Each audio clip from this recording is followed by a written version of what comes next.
Our guest today has a background in engineering. That's electrical engineering, as well as he's worked around aerospace and IT engineering. But he is on the show today to talk about public speaking, not just how to improve public speaking, but communication skills in general, social skills, and how these skills can be improved and how they can improve our lives. So I hope you enjoy it. Really smart guy, and I had a lot of light bulbs going off in this conversation, as you'll see. I think I've mentioned before that this is a part of my life that I've been trying to improve on, and this has been one of the resources I've been using. Arman has a really great Twitter feed, and I'll link to it, and I hope you guys check that out. There's some really great ideas there that will make you think if this is something you're working on. Bottom line is, the people I know who are the most successful, without fail, every one of them is a master communicator. And I can't, it's hard to even put my finger on exactly in what way because they're all different. But I know that each one of those people, I love being around them. When I'm around them, I hang on every word that they're saying. And I know that those skills have been probably key to their success. So hope you enjoy the conversation. Arman from Armanitalks.com.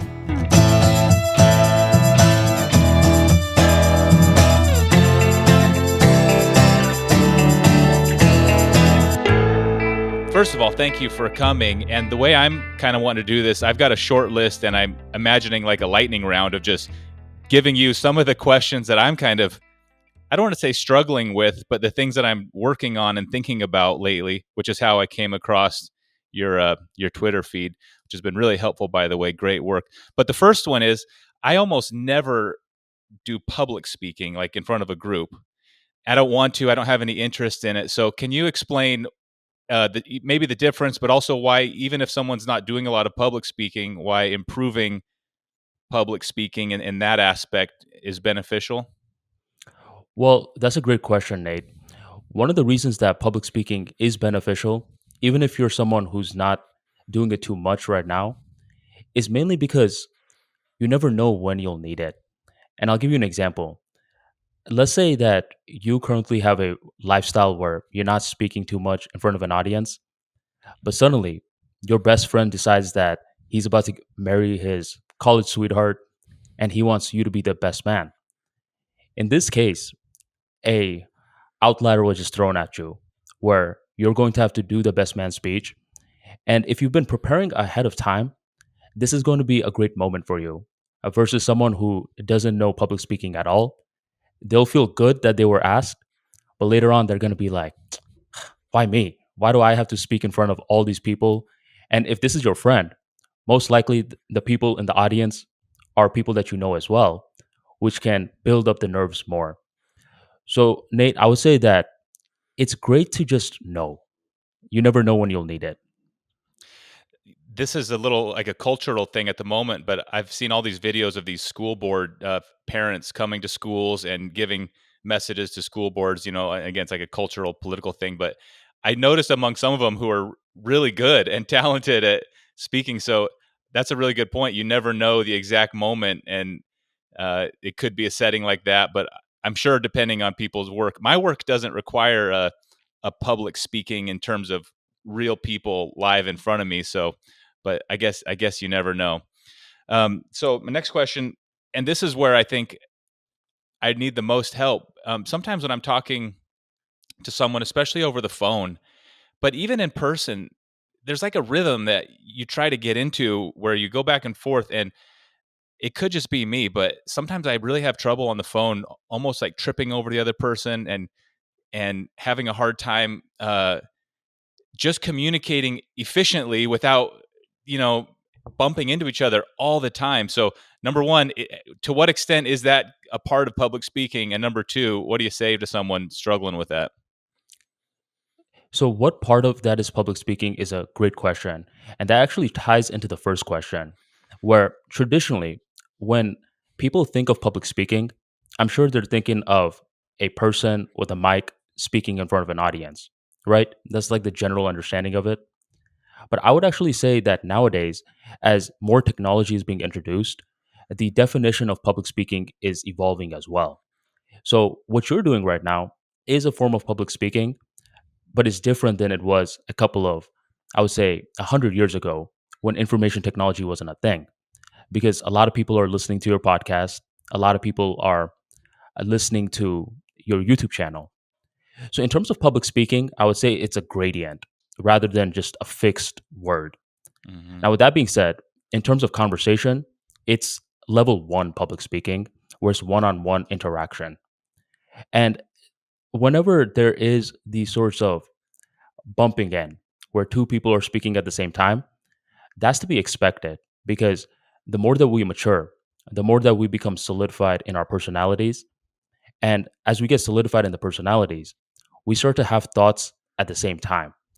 So if you can speak in a way where you're trying to reduce that rather than not expecting it at all, that's going to be beneficial. And you'll notice, Nate, and I'm sure you, of all people, have to deal with this because you're hosting people on podcasts, where at times two people try to speak over one another at the same time. And it's a game of adjusting along the way.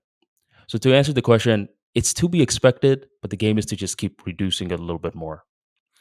My father-in-law was really good at this, and I even noticed it a couple years ago. I would be chatting with him on the phone, and he would only speak for a minute or a few seconds, and he would always end by either asking me something or making a very clear in point for me to contribute. And it was so helpful. That really, again, that was him helping me, but that was a really good lesson for me in turning it over and kind of making it official. Sort of, it made it easier to know when I could enter without bumping in. Right. And that's a savvy move. You ever had one of those moments when someone seems as though they're done? You're taking that pause, thinking, just double checking. As soon as you're about to start, they start talking some more. You ever had one of those? Yeah, all the time, and then that's almost exactly when I when we start tripping over each other, huh? Right. It's one of those things where it's a game of adjusting, and each person is different. Yeah. Where you'll notice in the Eastern cultures, this is a problem that happens a lot, where people often speak over one another a lot. While in the Western culture, it happens, but eventually they adjust. Interesting. Speaking of, your family immigrated here, and I believe you did as well when you were young. What other differences in communication? Because I got to imagine in your family culture, that communication style is probably more natural. Yes, so I would say that that's something that's helped a lot. Where in the Eastern side of the world, body language is more important, where they'll speak in a direct way, but there's a lot of indirect communication as well. They'll use their tonalities. A lot of the times, you don't make direct eye contact unless an elderly person looks at you first. There's these micro nuances. While in the West, it's predominantly direct communication. There's a lot of words which are used. So it's a game of seeing which works for certain parties. Nowadays, since we're living in a more globalized world where it's easy to see someone from the Eastern communicating because we could just view their YouTube channel, it's the disparities are starting to melt away. But there are still certain differences that I notice where East predominantly focuses more on body language, West predominantly focuses more on direct communication. Hmm. And I got to also think, like with an immigrant family, for example, I had a business partner who was an immigrant from Russia. And I think the part of his personality that gave him the courage to leave his home country and enter a new place was he was cut from a different cloth, even than me. I've always been, Western United States, and so he was a great communicator. But this, I don't know if sense of adventure would be quite the right term, but he was certainly willing to leave the motherland, and that was, I think, a much more part of who he was than the more traditional Russian cultural things. Although they were certainly there, but he was a really outgoing guy, and so it could be among immigrant families that the outgoing and the willingness to go somewhere new is maybe different than the people who stayed at home and have kind of always stayed close to their little closer to home. Well, that's why one of the phrases called immigrant work ethic, you ever heard of that before? Yeah. Is a thing where when you come here, especially as an immigrant, you're thinking, whoa, there's so many different opportunities here. Where depending on where someone is moving from, there's not that many opportunities. So when I'm in the West and I see another, let's say an immigrant complaining or whining about something, I'm thinking, what are you whining about? There's a lot of opportunities, but their mind is focused on what they can't do. But just like anywhere that you live, there's going to be good parts in the society, there's going to be bad parts.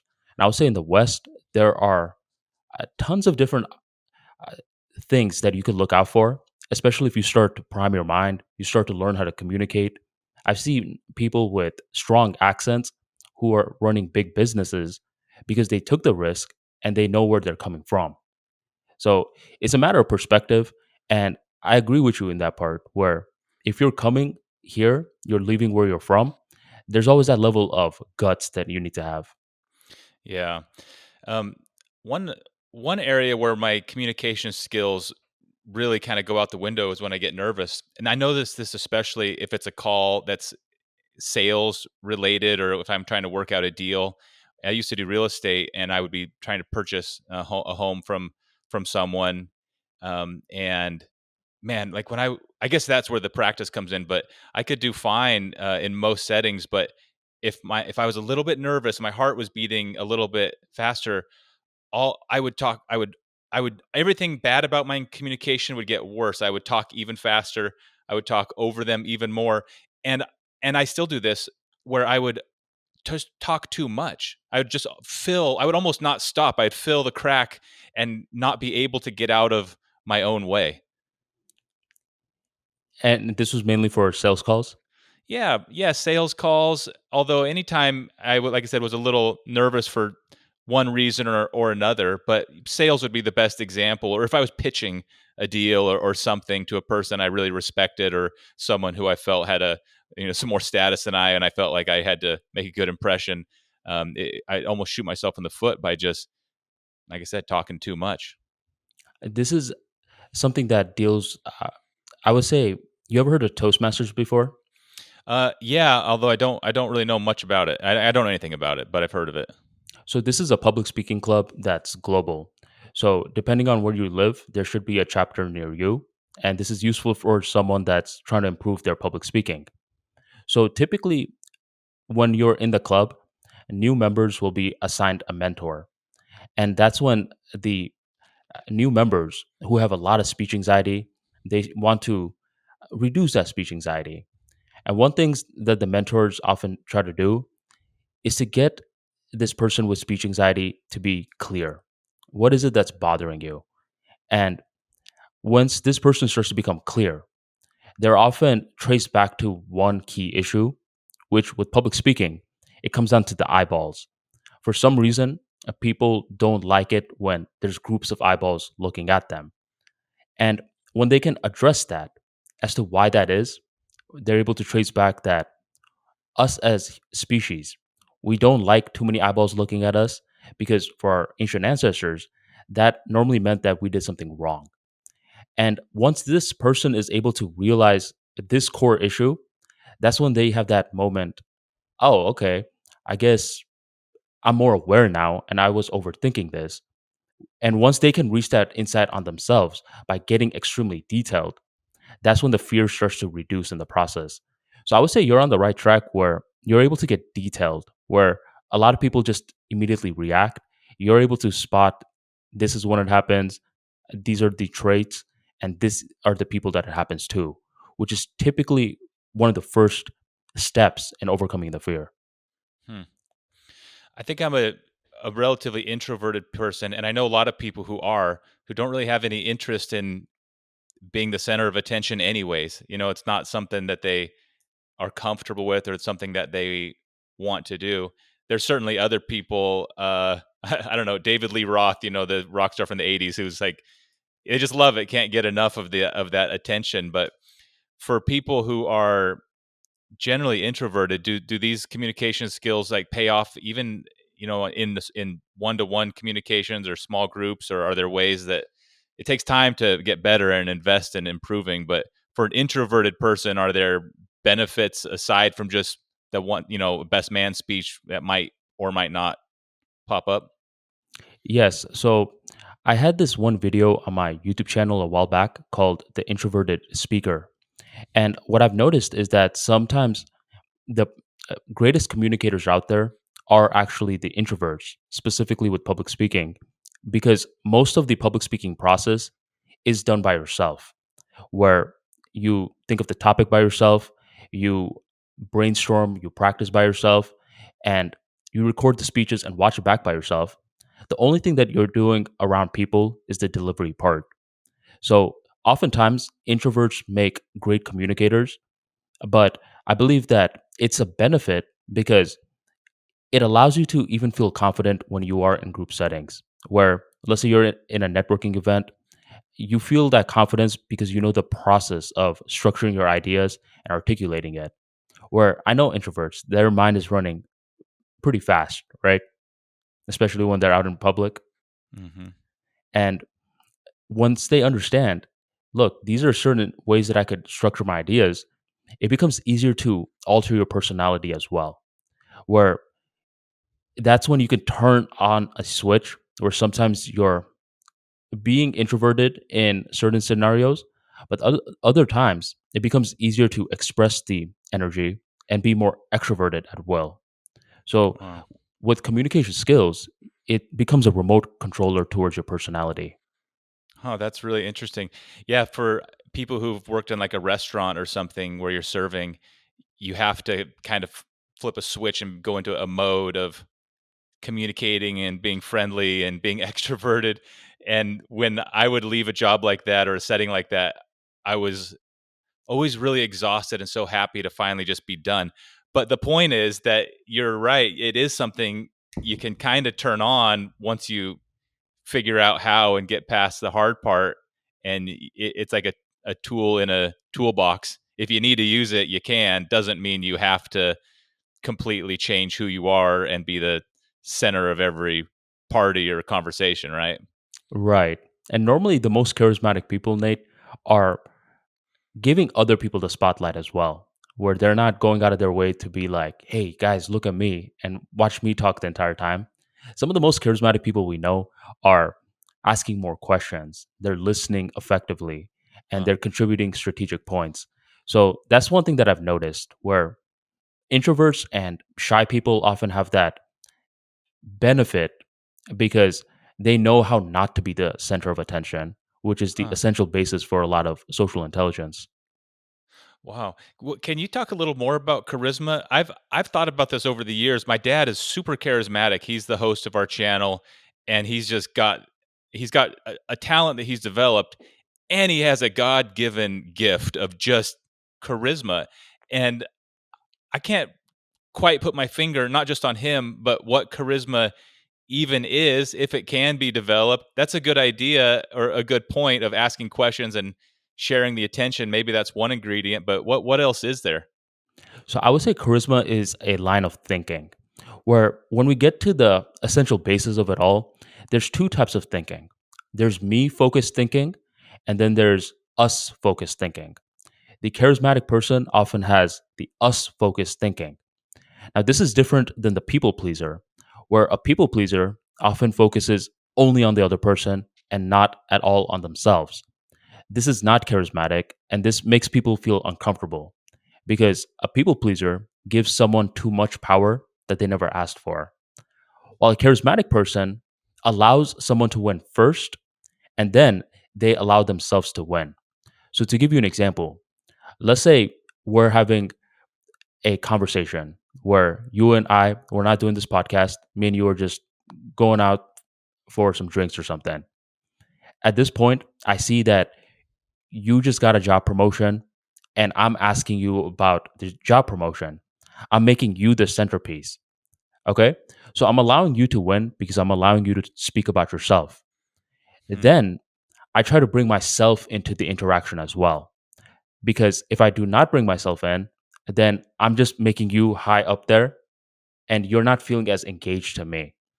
So Hmm. the charismatic person has the us mentality where you went first, but then I went. So that fundamental difference is what separates it from an egotistical person versus a charismatic person. Wow, that's great. So, what about in a group setting? You know, a public speaker who's really charismatic can be animated and hold a person's attention.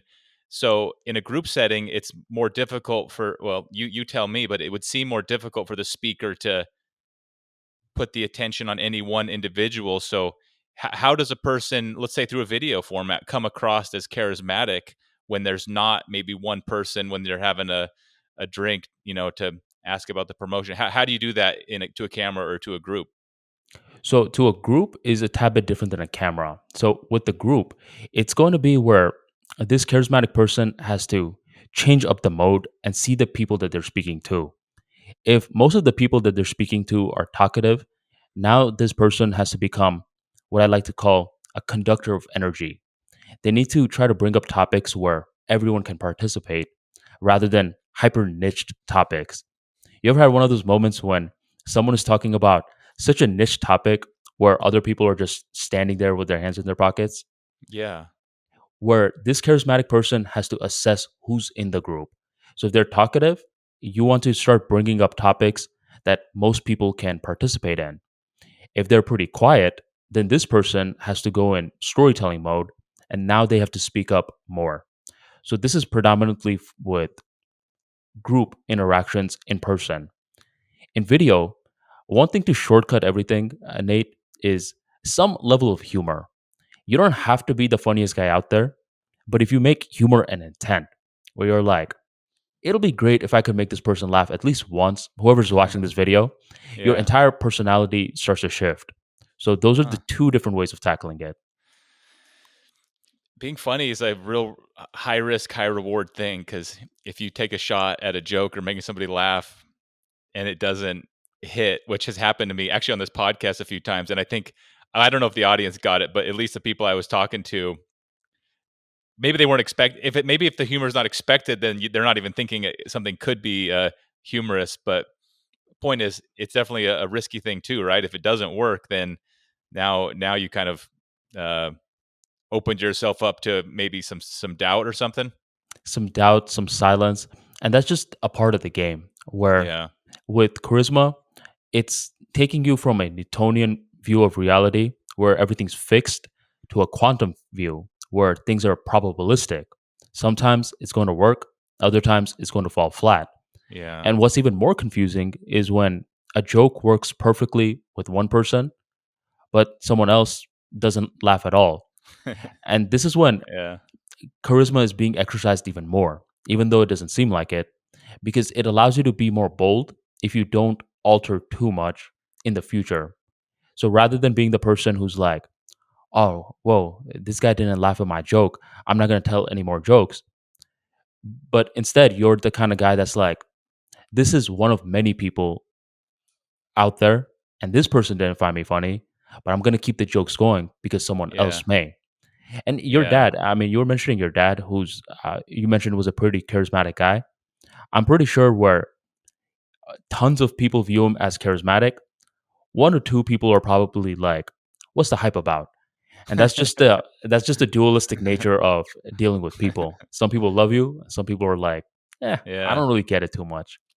Yeah, that's interesting and great point when you're speaking to a group. And for example, our audience, um, generally speaking, we have a pretty good idea what these guys are like. They're guys maybe like myself who have a shop and they like to do home improvement on the weekends, and they are into tools and lots of engineers and computer guys, but a relatively similar interest. Maybe middle aged family guys. And so even if it's a group or a video, you can still think about that person and the types of stresses and struggles and things that would be interesting to a person that fits that avatar and speak to that. And then even if there's 10 people listening, if they fit that avatar, then it would still feel quite personal and maybe then charismatic, right? Yes, you want to have the 1% mindset rather than a group mindset. So if you could speak to one person, I'm sure there's more people like that. And with your current channel, Nate, are these things that are interesting to you personally?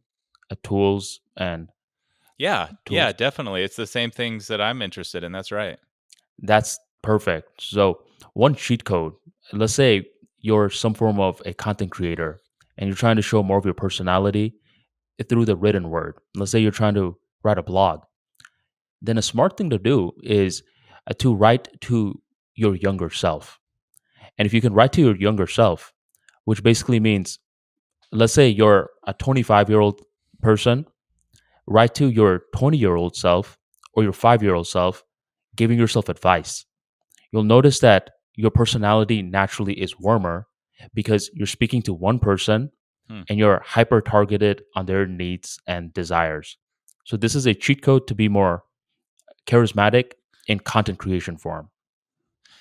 When I was done with high school and then I went to college, but from that point on, writing, I've always just had really negative associations with writing because all of the writing I did was for an assignment and it was basically like a survival mode. Like I have to get through this assignment in order to get through this class and so I don't flunk out of school and I spent all this money on college and whatever. And man, and after I was done with school, I basically only ever wrote if it was a matter of necessity, like an email or something.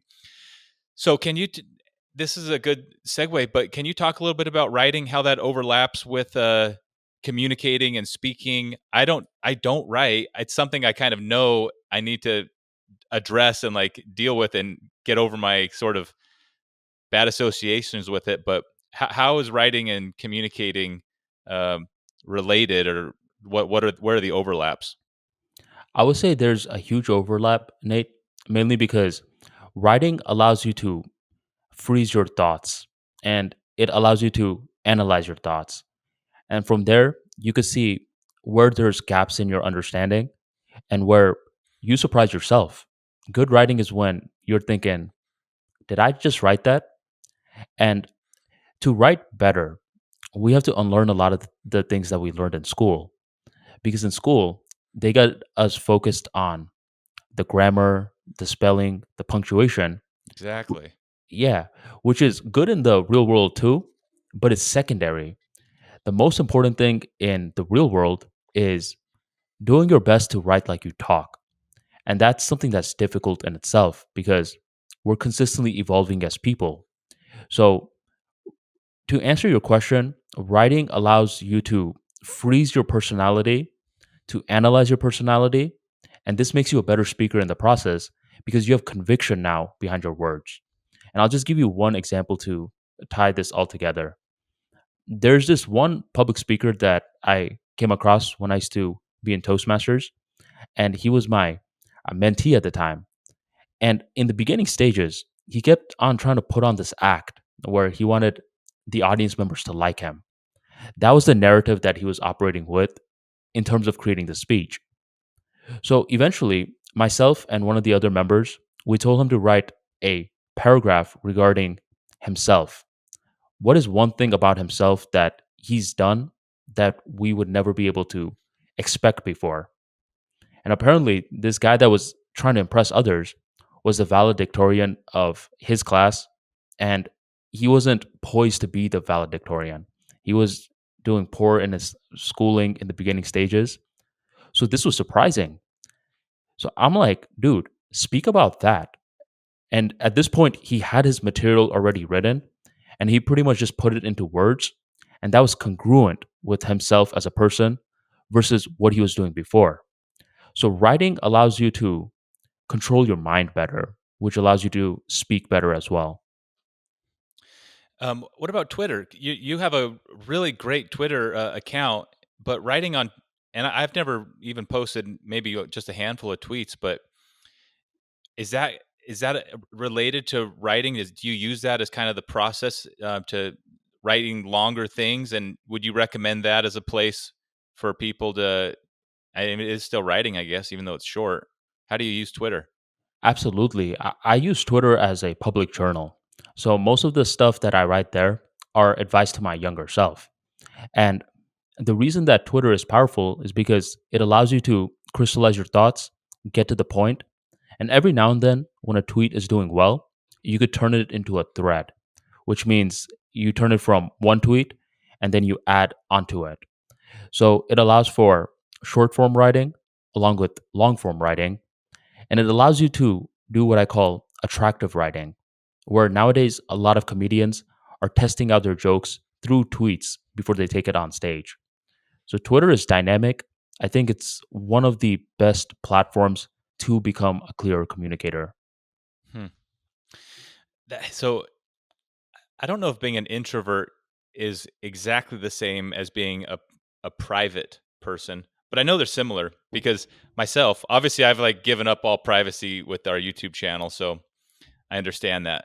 But still, my instinct is I don't post on even our family like chats. You know, I like generally not posting in because I feel for some reason like I just would rather keep things private. So, what do you say to people who can see all the value of all of this, but putting themselves out in the public is just uncomfortable for them? In other words, are there benefits? That part they might just have to get overcome, but what benefits are there to getting to putting yourself out there a little bit?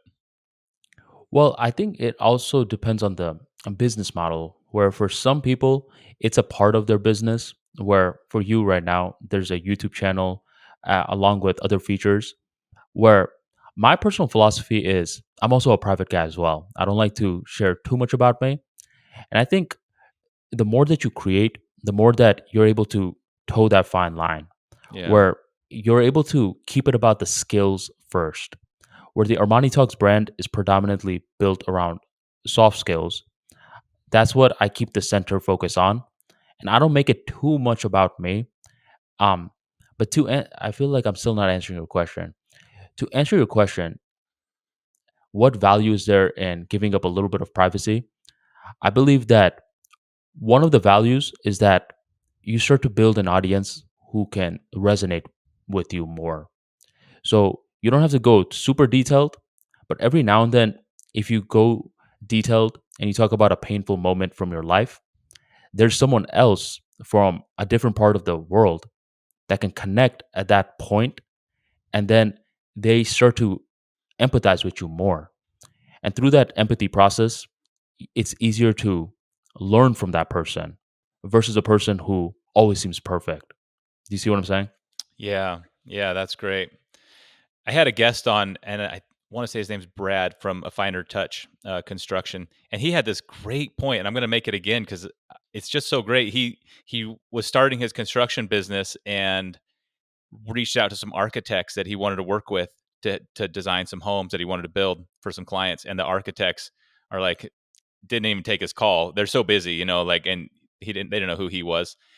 uh, he built up an Instagram account just by doing these kind of things, putting himself out there, I guess is what I'm speaking to, by and and built an audience there, and something, I think either he reached back out to those architects or they might have approached him, be like, hey, we'd love to work with you on something, and he made the really just, I don't know, amusing like observation that like, well, what changed? Because you didn't want to a year ago, and now you do. He knew the answer, of course. Like, there's just some amount of, it's not respect or clout. I don't know what it is, but just like seeing someone that has like even a modest following, you don't know what doors that could open. And for Brad, it allowed him to work with these really high end architects for a project, which he was not able to do without taking that risk and putting himself out there. So for me, that was kind of like a really good thing. In other words, you just don't know who's going to come and what's going to happen. It's like a new aged business card to a certain extent, where people can also see that you're serious about something. Imagine that you own a media company where you're looking for journalists. Now, imagine that one journalist got their master's degree, got all these different degrees in journalism, while another person doesn't necessarily have a degree, but they have a large Twitter following. For the past 3 years, they've been working on their blog. They have hundreds of blog articles discussing a wide variety of stories. You, as the person who's looking to hire one of them, yes, you could get the person with more credentials, or you could get the person who doesn't necessarily have the credentials, but has the body of work. So, having a body of work is leverage in itself. Yeah, there you go. Body of work. Um, so our audience are guys like myself who enjoy, I'll say, workbench hobbies, but they like making things and building things and using tools. And I was reminded last night. Last night we're working on a new membership group for the people who support us on Patreon and stuff. We're working on a new kind of platform for that, and I was kind of building it online. And it's been a while since I've done something like that. I built our website and all of the videos I'm building, but I was really enjoying it last night. And I'm speaking to our audience right here, guys.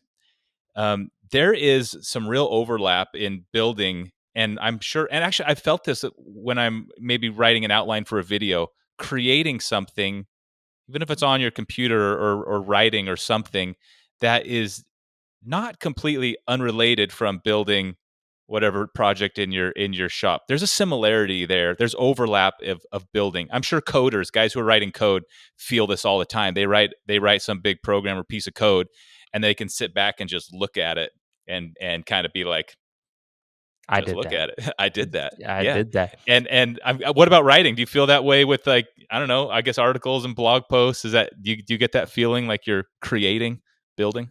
Absolutely. So my dad's a realtor. So growing up, I've seen different houses that he's bought, and I've heard some of the terminologies that he used in regards to house houses. And a couple of years back, I met this one guy who built houses for a living, and I thought that was the coolest thing. I was like, "You actually build a house?" He's like, "Yeah, I have a team of people that do it for me, and I guide them." So I was like, "Can I come and see what you do for a day?" And I did. I saw the different walls he was getting designed, the different. See, I'm not the most technical with this, so if I butcher some of the Sure. lingo, excuse me. I saw the circuitry, I saw the Yeah. windows, all of that. And as I saw this world of my dad and this one gentleman who built the house, I noticed that what I was doing with building the website was not real estate, but it was virtual real estate, which is anytime I have a video out called Mansion Mind, which talks about using your mind to build digital assets. So every time that I add a YouTube video into the Armanitalks.com website, it's sort of like I'm adding a new bedroom. Every Mhm. time I write a blog, it's sort of like I'm adding a new guest room. Every single time I do a podcast interview with guys like yourself, it's sort of like I'm creating a new patio.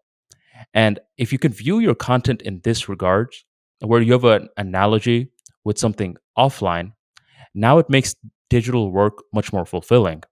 Because a lot of the times you can't necessarily touch a website, smell a Mhm. website, hold a website.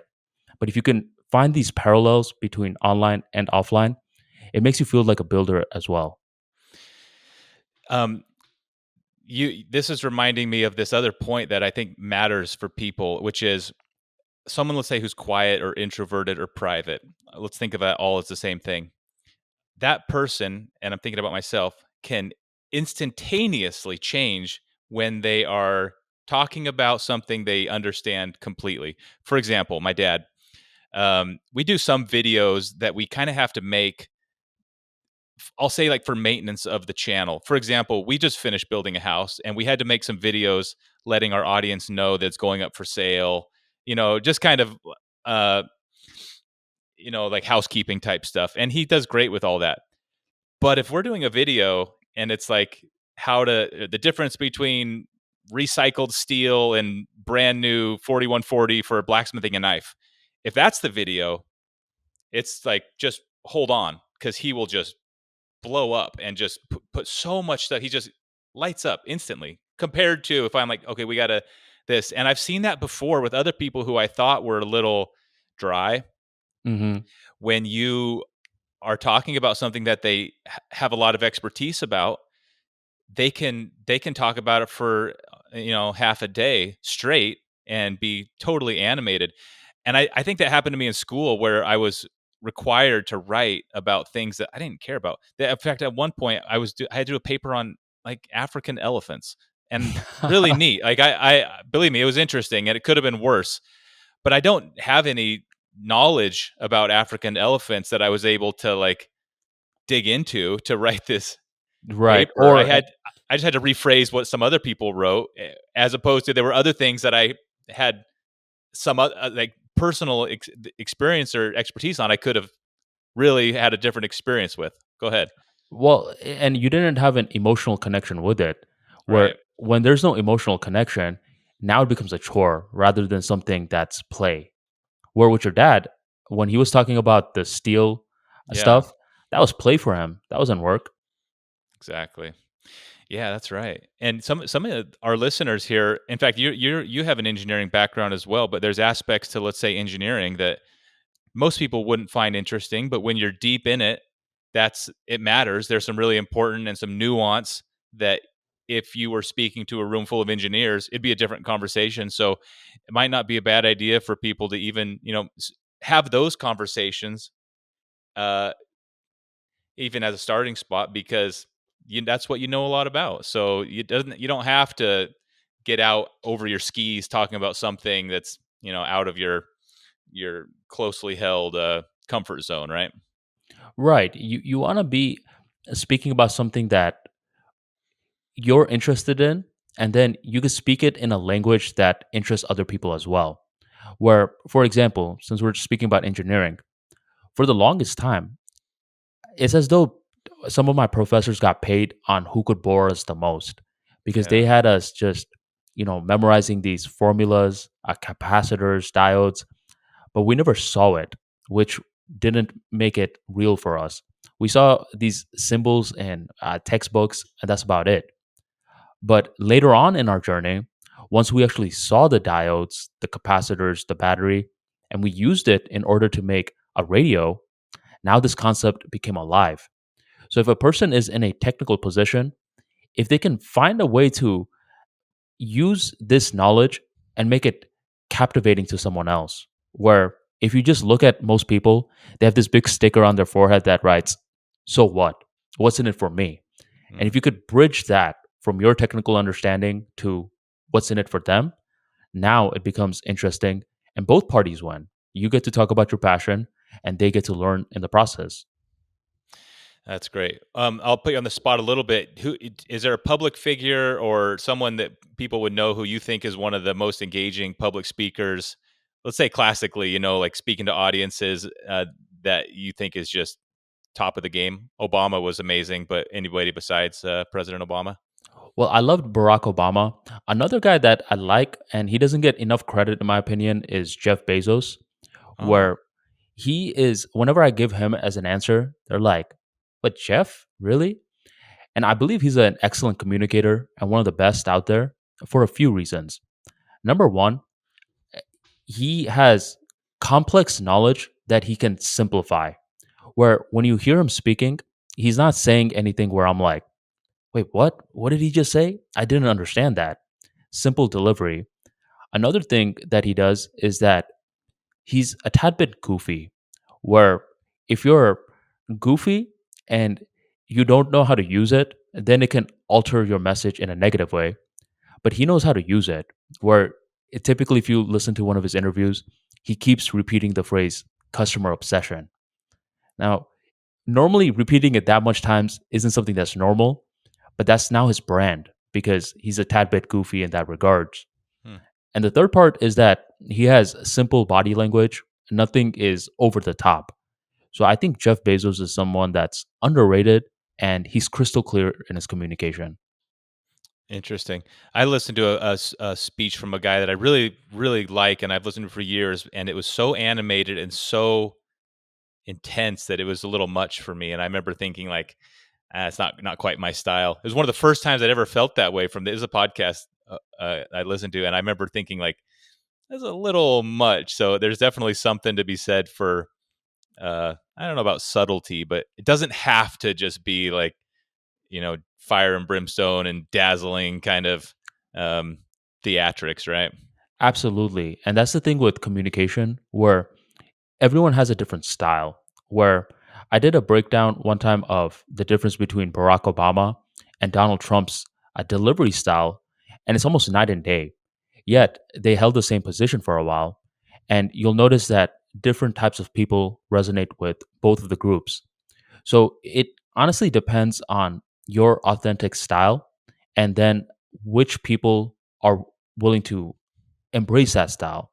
And just so you know, no one is always embraced fully by a crowd. There's always going to be a certain group that's like, "Yeah, that wasn't really for me," while Huh. another group's going to be like, "Yo, I couldn't get enough of that." Yeah, that's amazing. Yeah, my wife sometimes will listen to something together while we're driving, and we will have that exact experience where I'll be kind of like, not really my thing, and she'll be like, I loved it, and it's truly just not for everybody. So that's probably an important thing to remember. Like, you don't have to please or win everybody. Well, hey, Arman, anything else to leave the audience with? I can't thank you enough for coming, but um, what's next for you? You're putting out a lot of content. Are you still speaking publicly with Toastmasters, or what's your where are you going from here? Sure. So nowadays, I'm working more with business owners and entrepreneurs who are looking to put themselves out there and get the message from their mind and put it into words. You can find more about me from Armanitalks.com, which has my blogs, my videos, my podcast, along with other appearances that I'm doing. And feel free to subscribe to my daily newsletter, which is on Armanitalks.com. And I look forward to hearing from you guys. And thank you very much, Nate, for having me on. It was a pleasure. We'll talk again soon.